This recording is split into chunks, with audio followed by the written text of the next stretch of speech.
Hay miles de cantantes en el mundo, unos más famosos que otros, pero conforme los años pasan, nuevas figuras salen a vender su talento y otros van pasando a la historia. Entre los que van quedando en el olvido existen dos tipos, los que dejaron huella en nosotros y los que no lo hicieron. Hoy en día es común hablar de la música de antaño, cuando a las canciones antiguas nos referimos, los pasillos, boleros y tangos que de una u otra forma nos marcaron y que hoy pocos escuchan. A las nuevas generaciones no les gustan estos géneros musicales, sino que los han cambiado por géneros como champetas, bachatas y demás. Pero qué lindo es rememorar y traer con nosotros esas épocas y esa música y letras inspiradas por verdaderos poetas, intérpretes que pusieron su alma en el escenario y que están quedando olvidados, como Óscar Agudelo, quien nació en Herbeo, Tolima el 23 de septiembre de 1930. Es el tercero de 8 hermanos de una familia humilde conformada por Ernesto Agudelo Londoño y Sofía Márquez.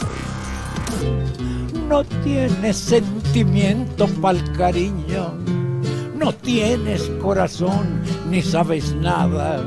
A causa de las diferencias políticas que había entre conservadores y liberales en aquellos años, sus padres tuvieron que abandonar Herbeo y se mudaron para Guarumo, hoy conocido como Padua. Luis Óscar era monaguillo del padre Faustino Rubiano y fue el párroco quien se percató del talento del pequeño. Por eso recomendó a su familia que le inculcaran un arte y que no permitiera que se extraviara. El sacerdote veía con malos ojos el talento que Óscar tenía. De esta forma, Agudelo aprendió la sastrería y se recorrió Cajamarca, Ibagué, Armenia, Armero, Girardot y varios pueblos más trabajando como sastre. Cortaba y hacía pantalones, según dice él, 1A. Yo soy de Herbeo, Tolima, eso no está ni en el mapa, de allá nos sacó la violencia, eran como 400 godos y 4 liberales, uno de los cuales era mi papá. Nos vinimos para Padua, arriba de Fresno, yo tenía 8 años cuando me oyó cantar el cura y me puso de monaguillo y a estudiar en la escuela que él tenía. Yo le ensillaba el caballo y le sabía todos los secretos. Un día llegó el cura donde mi mamá, doña Sofía, este muchachito no va a servir para nada, es muy gamín, pongámoslo a aprender algo, porque se nos va a ir muy pronto de la casa. Entonces me puso a aprender sastrería, pero ¿sabe por qué era? Para mandarme lejos porque yo le sabía todos los secretos al curita y me tenía miedo. Entonces me mandó a aprender sastrería y en 1 año y medio o 2 yo ya sabía. Él mismo me consiguió trabajo en Fresno y me sacó del pueblo. Se desengüesó. Contó en una entrevista para El Tiempo. En su búsqueda por salir adelante, pero con la más mínima intención de ser cantante, sino concentrado en la sastrería y en las mujeres, porque siempre fue muy mujeriego, y entre sus tantos amoríos, se conoció con la hija de un turco, la dejó en embarazo y lo metieron a la cárcel. Cuando era joven, yo metí las patas con una muchacha hija de un turco, que iba a verme cantar. Ella me sacaba y me violaba y yo me dejaba. Quedó embarazada y me metieron a la cárcel por 18 días, y allá me llegaba almuerzo, comida, de todo. Yo no sabía quién lo mandaba hasta que vi que era la esposa del dueño de la emisora Radio Girardot. Un día llegó él y me dijo, le toca casarse, y yo le respondí, me caso el sábado. Era un jueves y me dijo, no sea pendejo, usted tiene un porvenir muy grande. Si quiere, ahí está mi carro y mi chofer, que lo lleva a donde quiera. Ya con tarjetas repartidas y todo, me les volé. Confesó entre risas para el diario El Tiempo. Pero desde que te marchaste es para la tuya, ese es. Hay un Porque es que los muchachitos están dando serenatas con rock en inglés. ¿Quién les entiende? Yo siempre sostengo que las viejitas son las buenas. En uno de los tantos lugares donde trabajó, estaba cortando un pantalón y entonando una canción, cuando pasaron unos hombres y se devolvieron. Preguntaron quién cantaba y una de sus compañeras les respondió. Él no sabía que aquellos hombres estaban disfrutando de su canto hasta que terminó. Le saludaron, lo felicitaron por su voz y lo invitaron a un programa de músicos en el que buscaban nuevos talentos. Después de pensarlo por algunos días, decidió ir y se lo ganó junto con Beatriz Guarín. Me gustaba cantar desde los 5 años. Cantaba y bailaba con una hermanita mía, Eunice, dice Óscar Agudelo, el zorzal criollo, quien aprendió a tocar triple a los 9, cuando su padre se reunía con amigos en su casa y él empezó a sentir que despertaba su vocación musical, la cual lo llevó a convertirse en uno de los artistas más reconocidos del país.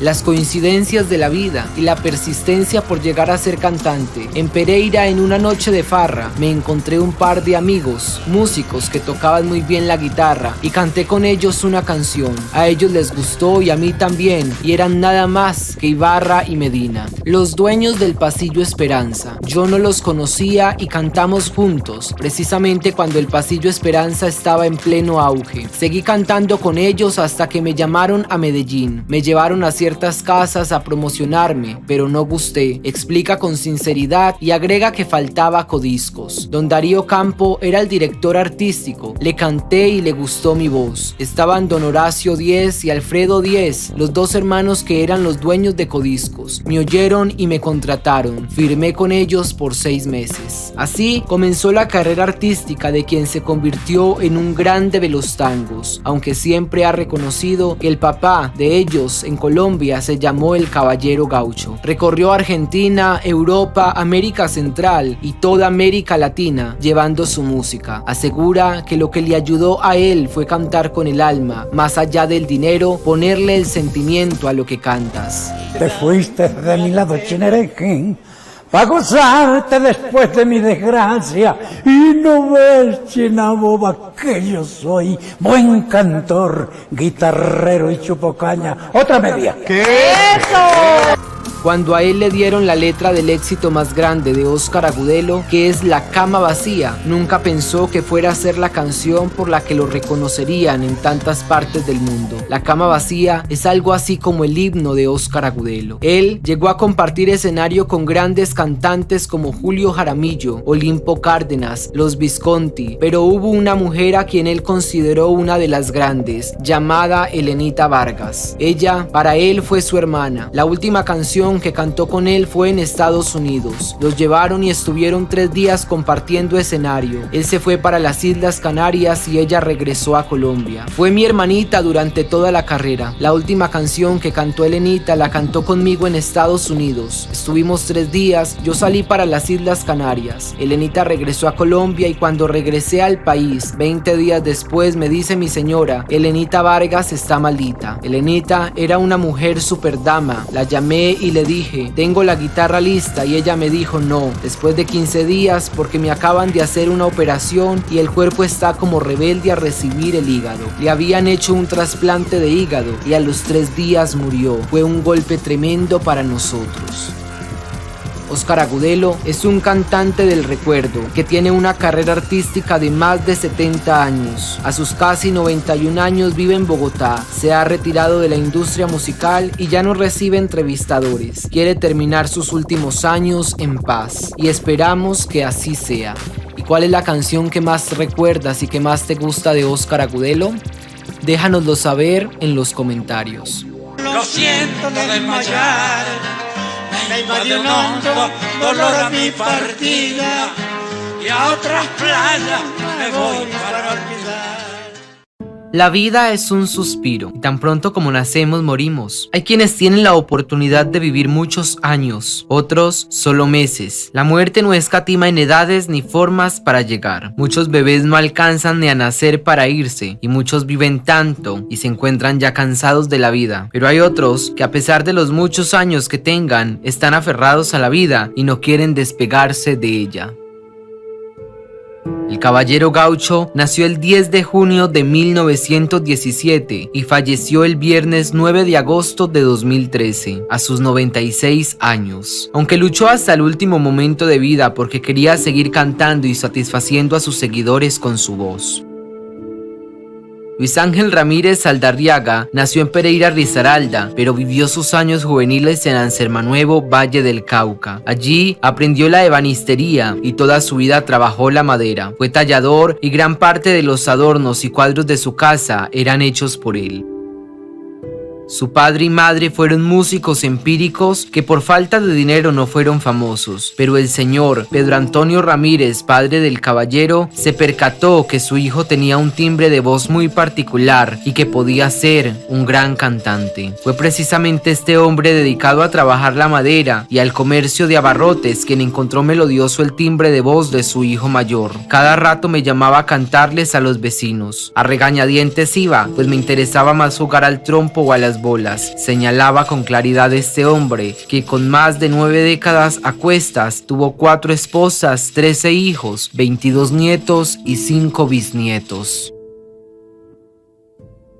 Su niñez y juventud fueron en medio de muchas afugias. La pobreza extrema que vivió durante muchos años forjaron un hombre humilde, trabajador y generoso, con quien lo necesitara. El caballero gaucho llegó a un hermoso municipio a 20 minutos de Pereira, llamado La Virginia Risaralda, en la década de los 50. Fue allí donde inició su carrera artística y donde también feneció aquel 9 de agosto. Por estos mismos años, en la década de los 50, el caballero gaucho, quien no tenía ni para una guitarra, se dedicó a fabricar una que lo acompañó hasta el día de su muerte y que es una reliquia que hoy guarda su familia. En esa guitarra nacieron las 2.335 canciones que este hombre grabó en más de 60 años de carrera artística.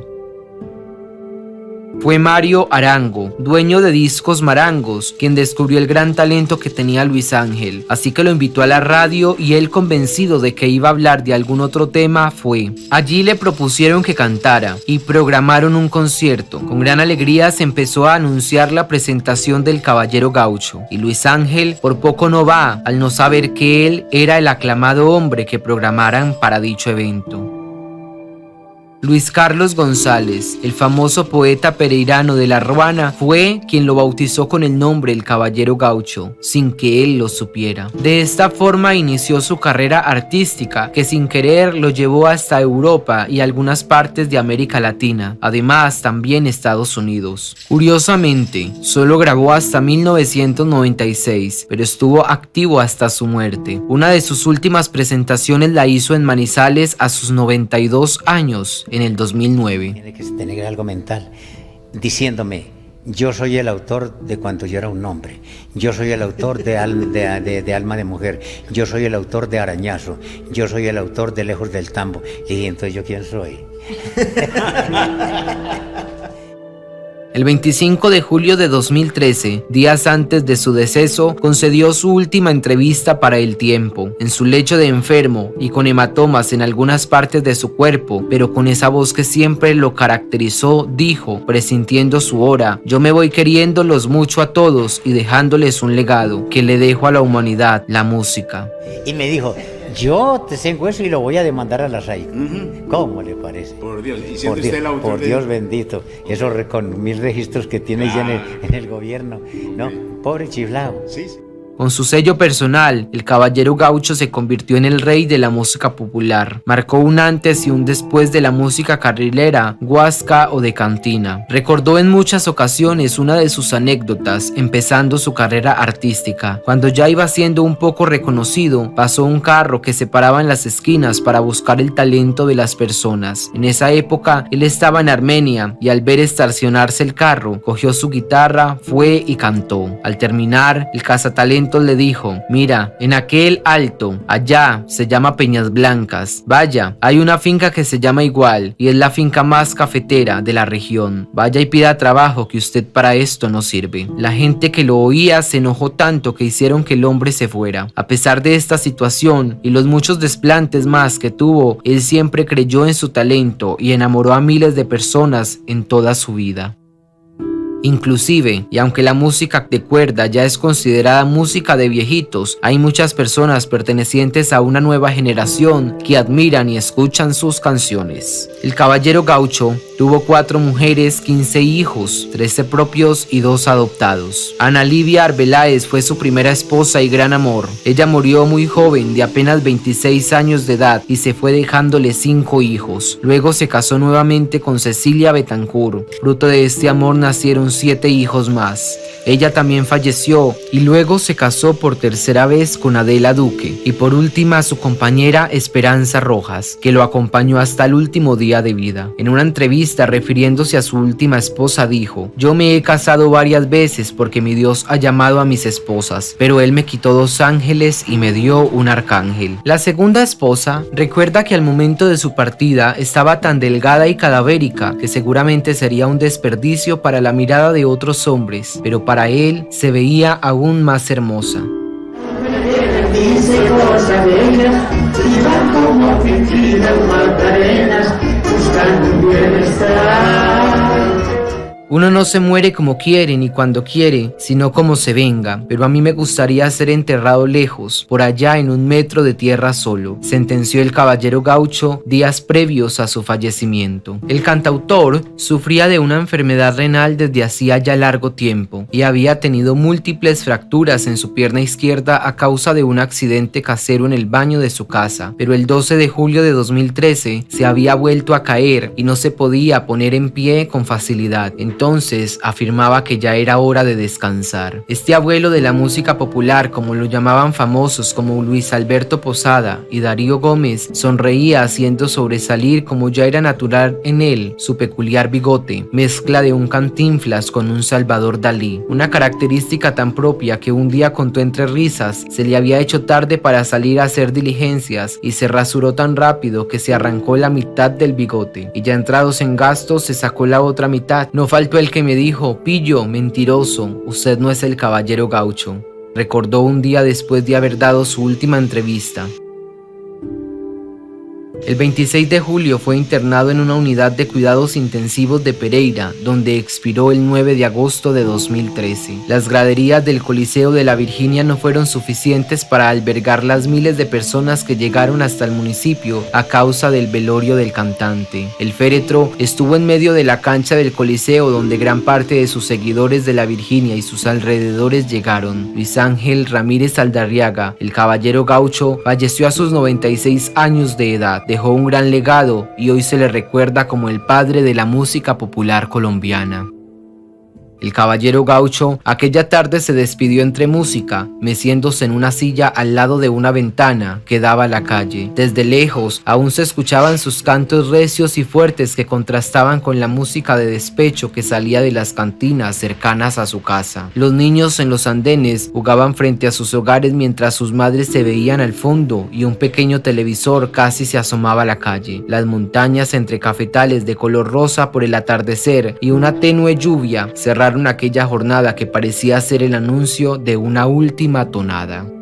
Así fue como lo describió la comunicadora Claudia Milena en su artículo El legado del caballero gaucho. De pronto escuchaba una canción y yo, después de que pasaba la canción, me ponía a cantarla y me decía yo mismo en mis adentros: yo canto esa canción mejor que la que se dice. ¿Y tú qué opinas? Déjanoslo saber en los comentarios.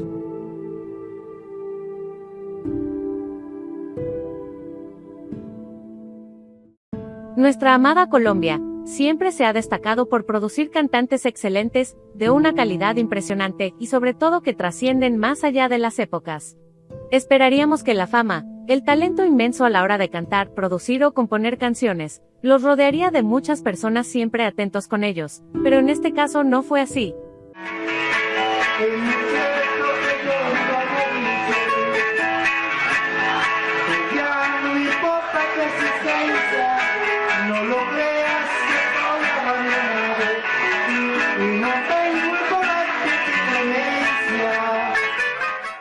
Rómulo Caicedo Muñetón fue el cantante más popular de Colombia, y, yendo un poco más allá se podría decir que de Venezuela.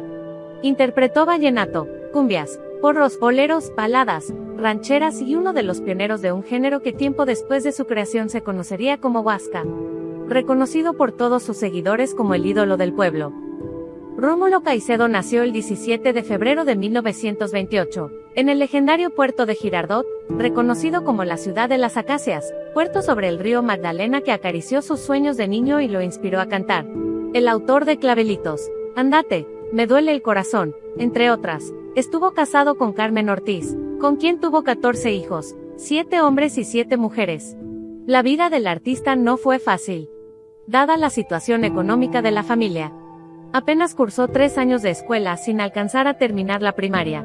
Siendo aún un niño, fue peón de fincas, pescador y más adelante obrero de construcción, pero siempre tuvo espacio y sacó tiempo para componer y cantar sus propias canciones y las de otros artistas de su época. Pajarito Ribereño fue la primera composición que, plasmada en un acetato, le abrió las puertas al mundo del espectáculo en el que se labró una vida cómoda, aunque sin lujos, como él mismo reconocía. Cuando comenzó su vida artística, interpretó música vallenata, de la costa norte de Colombia, tropical y bailable, pero luego, algunos amigos y empresarios le sugirieron que pasara a temas más populares y él terminó aceptando, y que le dieron un muy buen nombre, no solo en Colombia sino en buena parte de Centro y Suramérica. Aunque nunca perdió la humildad y la sencillez que lo caracterizaban, siempre con los pies apegados a la tierra, con mucha dedicación y empeño aprendió a interpretar el acordeón y la dulzaina. Comenzó a los 15 años en la música, asegurando él mismo que había nacido con un objetivo: divertir al pueblo. Le daba la misma importancia que tuviera que cantar en una cantina que en una plaza de toros. Le daba lo mismo hablar con un alcalde o con un lustrabotas. Decide salir de Girardot e irse para Medellín, donde Rómulo sabía que le podría ir mucho mejor, y sobre todo, que su música tendría la acogida que merecía. En 1957 deja la música bailable para dedicarse a la música huasca, y para ese entonces se radica en Bogotá para lograr sus propósitos. Prácticamente comienza a escucharse finalizando la década de los 60. Era la época de la radio y las rancheras invadían cada rincón de Colombia. Abundaban mensajes bastante machistas en las canciones, pero llenos de amor hacia la mujer, mensajes que inspiraron sus primeros cantos. Su voz nostálgica y un tanto quejumbrosa tenía una tonalidad muy particular que transmitía el sentimiento de sus letras recién nacidas. Compuso 600 temas, grabó 130 discos de larga duración o LP como se conocían y grabó 1800 canciones. Sin duda alguna, Rómulo Caicedo fue el emperador del despecho. El ídolo más popular, su estilo particular, tuvo grandes competidores como Olimpo Cárdenas, Julio Jaramillo, Lucho Bowen y Óscar Agudelo, que eran también sus grandes amigos. Con 63 años de carrera profesional, Rómulo era el cantante de los humildes, de los cargadores de ladrillos y de los obreros. Por eso empezó a imponerse, porque su manera de expresarse era perfectamente entendida y sobre todo comprendida por todas las personas que lo escuchaban. En 1976 se vuelve todo un suceso musical en Venezuela, pues su estilo personal es enamoradizo y pegajoso, convirtiéndose prácticamente en un ídolo musical allí. Aquel personaje que durante muchos años manejó bus en Medellín, estaba triunfando de una manera desmesurada en el vecino país. Tal vez por esto le gustaba mucho permanecer en la isla Margarita. Bueno, muchas gracias, me siento muy contento en realidad. Primera vez que me invitan a este festival, pero todo va a estar muy bonito de mi parte. Les digo que voy a hacer todo lo posible por dejarles este recuerdo de muchas de mis canciones, aunque son muchas. Era una época de bohemia brava, muchos negocios nocturnos y tabernas presentaban artistas en vivo, y desde luego, ahí estaba Rómulo, acompañado por guitarras, interpretando sus canciones. La gente se emocionaba y lo invitaba a sus mesas para ofrecerle un trago, y de mesa en mesa, de trago en trago se iba formando la parranda. Ilusión perdida, perdido en las copas, Tu maldito amor, obras maestras y cantineras que sonaban en la radio se fueron difundiendo desde el interior del país hacia Ecuador y Venezuela. Otros temas como No me dejes y el inmortal Clavelitos pegaron duro en su fanaticada, cada vez más abundante, y Llanto Militar un verdadero himno para los jóvenes que se iban al cuartel, dejando a su familia y a la novia. Pero sin duda, una de sus canciones más importantes fue 20 años menos, una obra plena de recuerdos y añoranzas de la juventud que se escapa como el agua entre los dedos. Esta hermosa canción fue pionera de otras canciones sobre el mismo tema, que aparecieron después, por otros cantantes, pero, a pesar de haber facturado bien por varios años, terminó sus días en la soledad. No tenía manager, él mismo se encargaba de arreglar sus presentaciones. Tampoco era muy amante de las entrevistas, pues casi no le gustaba que le preguntaran sobre su esposa, sus hijos y todo lo relacionado con su privacidad. Su fuerte era el dolor en el alma, por eso sus canciones estaban impregnadas siempre con ese toque triste y melancólico, que no pasaba desapercibido en aquellos que lo escuchaban y coreaban sus canciones. Con el paso de los años y la modernización de la música, los gustos por otros géneros se fueron intensificando en el interior del país. Por esto busca entonces radicarse en Cúcuta, ya que allí quedaría más cerca de Venezuela, donde era literalmente idolatrado como el excelente artista que era. Pero una sombra fuerte y malsana estaba acechándolo, pues no cuidaba su salud. Se fumaba 2 paquetes diarios de cigarrillos, especialmente de aquellos que no tienen filtro, y tomaba cantidades exorbitantes de café cargado. A los 69 años se cayó por las escaleras en el año 2000, quedando bastante mal del golpe ya que su cerebro sufrió lesiones, y tuvieron que practicarle cirugías para restablecerlo un poco. Quedó paralizado y ya no podía hablar. Sus ganas de salir de ese impasse, y sobre todo de volver de una u otra forma a los escenarios, terminó por ganarle la partida al problema, y después de 7 años de dolorosas y penosas terapias, logra regresar al escenario, aunque su voz ya no era la misma. En agosto de 2007, en una gira por Venezuela, se cruzan con una manifestación en la frontera con Colombia y en los disturbios quedó atrapado recibiendo muchos gases lacrimógenos que lo afectaron bastante en su salud. Con el paso de los días se sentía bastante cansado. Pero aún así, Rómulo no paraba de trabajar, de cantar, de divertir y sobre todo de darle esa satisfacción a la gente de escuchar su música cantada por él mismo. Por esos días se encontraba viviendo en la casa de Malaquías Urrego, el romancero del norte, artista que fue su más ferviente admirador y que tiene un registro de voz bastante parecido al del maestro Caicedo. Él fue el encargado de trajinar con el ídolo del pueblo en todas sus diligencias en el centro de salud. Los doctores recomendaron un TAC torácico urgente y al realizárselo se descubrió que sufría de un terrible caso de edema pulmonar, complicación que se caracteriza por el aumento de líquidos en los pulmones impidiéndole respirar normalmente. El 23 de diciembre de 2007, en medio de las festividades de la Navidad en la Villa del Rosario de Cúcuta, el gran Rómulo Caicedo murió. Ningún familiar estuvo allí. Su cuerpo fue trasladado a Medellín donde sus familiares le dieron cristiana sepultura. Ningún músico lo acompañó, solo un mariachi que justamente estaba cantando en un entierro ese mismo día allí. Les cobró a la familia 200,000 pesos por entonar 2 de sus canciones, en una despedida lánguida y sombría para el que le había dedicado demasiados años de su vida a engrosar los cancioneros de cantinas, bares y sobre todo en la mente de todos los que lo hemos escuchado. ¿Cuál de las canciones del ídolo del pueblo te gusta más? Déjanoslo saber en los comentarios.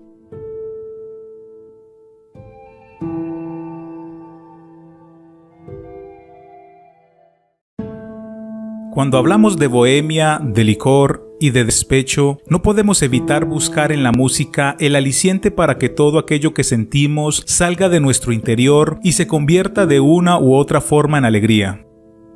Es ahí, en ese momento, donde la forma en la que se interpretan las melodías es determinante. Voces únicas, incomparables, sorprendentes. Personas con una memoria prodigiosa se han hecho merecedores de los mejores halagos y distinciones a lo largo de la vida social y del espectáculo. Caso este como el de Sofía Elena Vargas Marulanda, más reconocida en el mundo artístico como Elenita Vargas.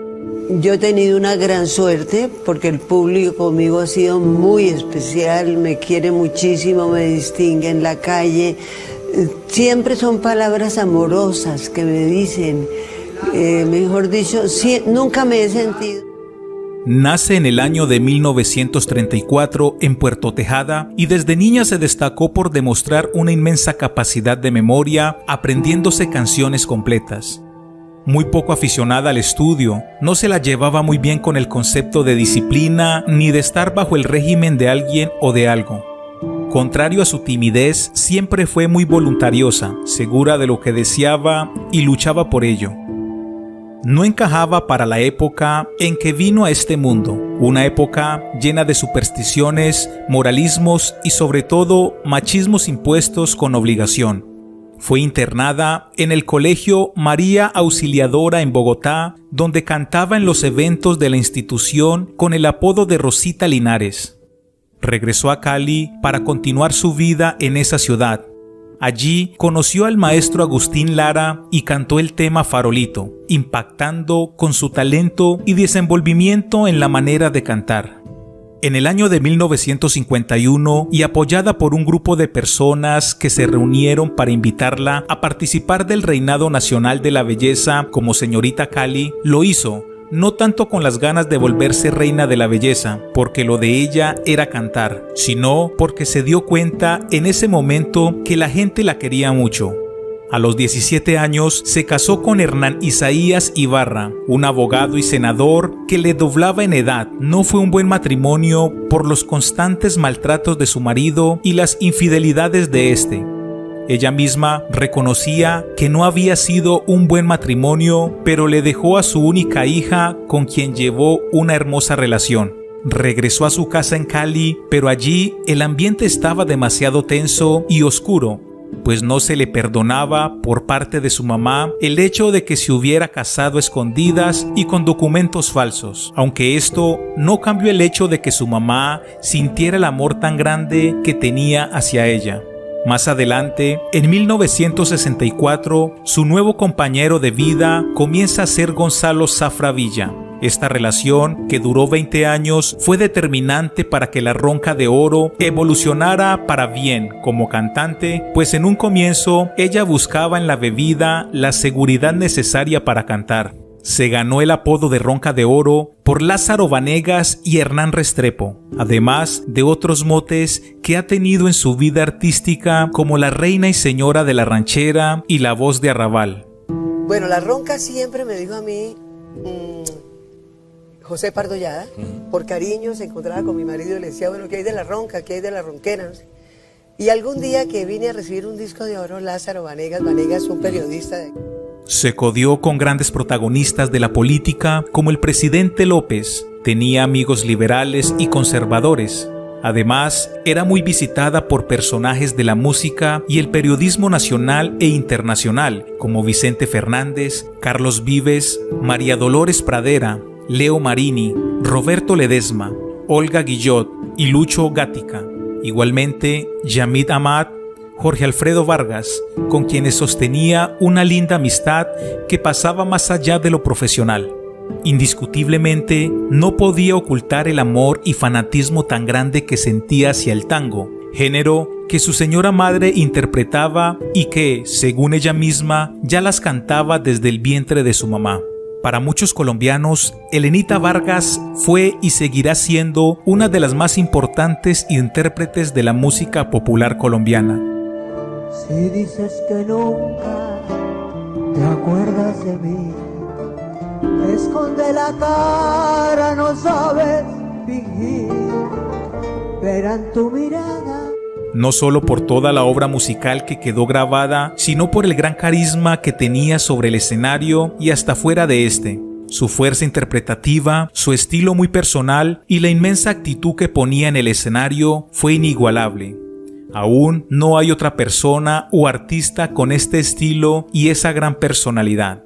¿Y tú qué opinas? Déjanos saber en los comentarios. Un grupo de personas en Cali que llamemos a fulana y yo pues tal vez llevaba de la curiosidad de